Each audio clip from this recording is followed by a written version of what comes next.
Miza nak bagi 3 tanda yang menunjukkan hubungan korang sebenarnya dah semakin jauh, semakin renggang. So, jom kita check ada tak tanda-tanda ni dekat dalam hubungan korang masing-masing. Tanda yang pertama yang menunjukkan hubungan korang dah semakin jauh tanpa korang sedar, iaitu korang dah kurang share masalah each other, ataupun benda yang seronok, benda yang best, benda yang tak best, dah kurang share. Sekarang ni lebih memilih untuk diam. Ada tak tanda tu?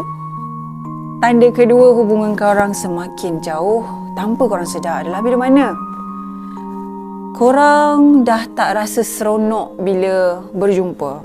Contoh, korang mungkin bersama time tu, makan bersama, tapi korang tak rasa connect each other, tak rasa berhubung sesama each other. Mungkin time makan masing-masing busy main handphone.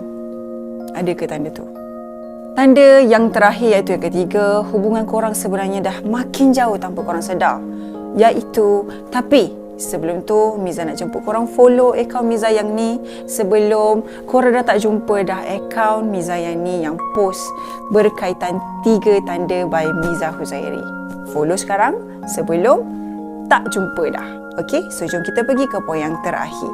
Tanda yang ketiga, iaitu yang terakhir, korang lebih selesa untuk buat hal sendiri ataupun bersendirian. Ada tak tanda-tanda tu? Jom komen, jangan kecam-kecam.